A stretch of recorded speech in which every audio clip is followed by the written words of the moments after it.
Hoje iremos falar aos colaboradores de enfermagem sobre segurança do paciente. Segundo a Organização Mundial de Saúde, segurança do paciente é reduzir ao mínimo aceitável o risco de dano desnecessário associado ao cuidado de saúde. Quem de vocês já ouviu falar na famosa enfermeira Florence Nightingale? Pois bem, essa visionária enfermeira foi quem criou a primeira escola de enfermagem em 1860. Foi ela também quem pela primeira vez definiu o trabalho de enfermagem como o ato de cuidar. Ora pessoal, cuidar também é garantir a segurança do paciente. Quando a pessoa para de se alimentar, vocês sinalizam para evitar que o doente não venha a desnutrir. Quando ele fica incapaz de mudar o decúbito por si só, por causa da doença, vocês trabalham as suas expertises para que ele não desenvolva úlcera por pressão. Tudo isso é dano, e vocês sabem como evitar mais do que ninguém. A Florence já se preocupava com isso há mais de 100 anos atrás e dizia que é dever do hospital não causar mal ao doente, ou seja, o hospital tem que garantir a segurança do paciente, e a enfermagem é a especialista nisso. Em 2011 foi publicado um estudo realizado em mais de 50 hospitais da América Latina com o objetivo de tentar demonstrar que os danos relacionados à assistência de saúde são frequentes, coisa que a Florence Nightingale já dizia há muito tempo. Nesse estudo ficou demonstrado que a prevalência de danos, que são os chamados eventos adversos, foi de 10,5%. Isso, pessoal, significa que de cada 10 pacientes internados no hospital, pelo menos um sofreu dano desnecessário. Desses, 28% ficou com alguma incapacidade, ou seja, sofreu dano irreversível. Aproximadamente 6% desses pacientes morreram como resultado desse dano. E de todos os danos sofridos, 60% podiam ser evitados. Vejam vocês que sofrer dano desnecessário em um hospital é uma coisa muito comum. E existe alguma experiência nesse assunto? Já existe prática reconhecida de como se evitar danos? Com certeza. Uma delas são os bundles ou pacotes do IHI, que são aquelas intervenções já trabalhadas aqui no HRU, como por exemplo, as intervenções para profilaxia de úlcera por pressão, as intervenções para se prevenir pneumonia associada à ventilação mecânica e outras. Uma outra forma de se prevenir danos é através das ROPs, que são aquelas práticas recomendadas pela acreditação canadense para se evitar danos aos doentes, como por exemplo, identificação adequada do paciente, comunicação efetiva, reconciliação medicamentosa e outras que vocês já conhecem. Em uma apresentação futura, nós vamos falar dessas duas formas de se prevenir danos aos pacientes, que são os bundles do IHI e as ROPs. Além das duas formas de prevenção de dano que eu acabei de citar, a nossa apresentação de hoje tem o objetivo de divulgar outra estratégia já bem reconhecida para melhorar a segurança do doente.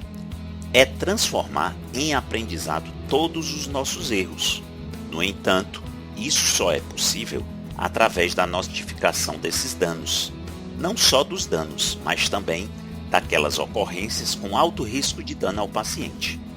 Tudo o que acontecer durante a internação do paciente, qualquer fato, qualquer incidente que cause dano ou seja de alto risco para dano, deve ser notificado.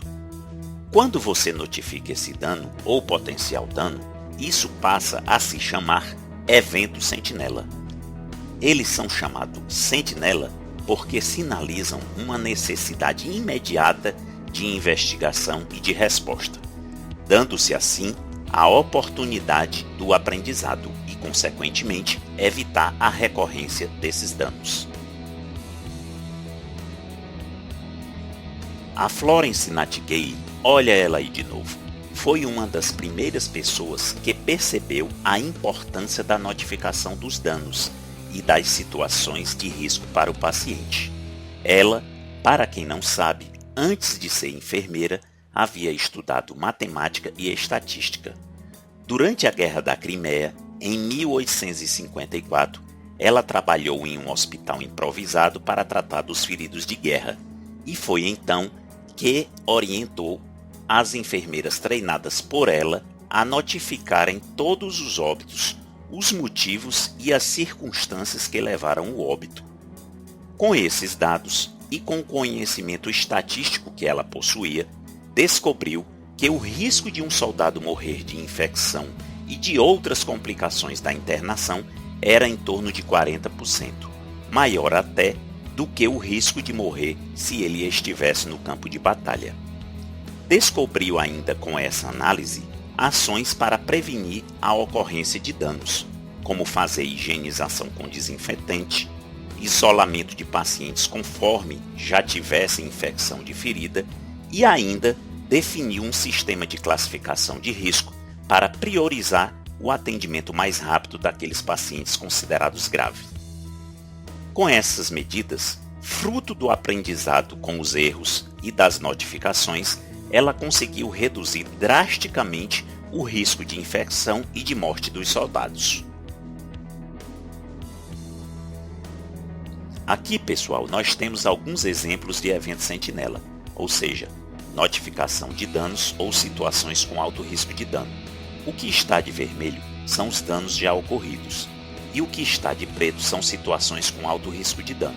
Todas elas precisam ser notificadas, porque sinalizam a necessidade de investigação. Toda infecção ocorrida no hospital precisa ser sinalizada e é um evento sentinela. Toda úlcera por pressão, todo paciente que sofreu broncoaspiração, toda parada cardíaca em uma unidade aberta precisa ser notificada, porque em unidade aberta não é para ocorrer parada cardíaca. Isso sinaliza a necessidade de investigação. Portanto, é um evento não esperado e deve ser notificado. É um evento sentinela. Aliás, todo óbito que não era esperado acontecer no hospital precisa ser notificado e é um evento sentinela. Será que não foi falha nossa? Além disso, todas as situações com alto risco de dano também têm que ser notificado. Por exemplo, falha de equipamento de alto risco, um desfibrilador que não funciona na hora da parada cardíaca, uma queda, mesmo que o paciente não tenha sofrido dano, é um alto risco de dano, portanto, queda é um evento sentinela. Qualquer pessoa, qualquer médico, enfermeira que realize um procedimento sem lavar as mãos é um alto risco de infecção e precisa ser notificado. Todo erro de aplicação de medicamento, mesmo que não tenha causado dano, precisa também ser notificado, porque é uma ocorrência com alto risco de dano e, portanto, é um evento sentinela. A Florence já nos mostrou que notificar é importante para se aprender com os erros, mas é importante também dizer que o objetivo da notificação do evento sentinela não é procurar culpado e muito menos punir alguém, até porque as pessoas não têm a intenção de errar, não têm a intenção de causar dano ao paciente. Se elas causam dano, é porque não foram capacitadas para executar o seu trabalho com segurança, e isso é de responsabilidade do gestor e do hospital. O objetivo é saber aonde nós podemos melhorar para evitar os danos. As pessoas devem ser encorajadas a notificar, devem até ser elogiadas e devem participar com ideia para aprendermos juntos como evitar os danos. Portanto, se você causou dano ou percebeu alguém causando dano ao paciente, notifique. Nós não queremos buscar culpados. O que nós desejamos é fazer como a Florence fez, aprender com os erros e salvar vidas.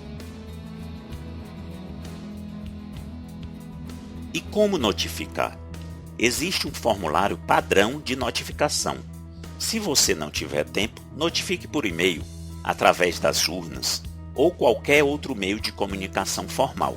Só não pode ser verbal. O que não pode faltar na notificação? A data da ocorrência ou do dano, onde ocorreu o dano, em que setor do hospital, o número de atendimento do paciente e a descrição da ocorrência, ou seja, do fato, o que aconteceu. Não é obrigatório a identificação da pessoa que notifica. Não deve ser informado o nome do paciente. Quem vai avaliar a notificação, ou seja, o evento sentinela? Quando você notifica um evento sentinela, você obriga o gestor da área envolvida a avaliar aquele evento, junto com o escritório da qualidade e, de preferência, junto com a equipe daquele gestor, para se dar a oportunidade à equipe sugerir ideias de como se prevenir o dano.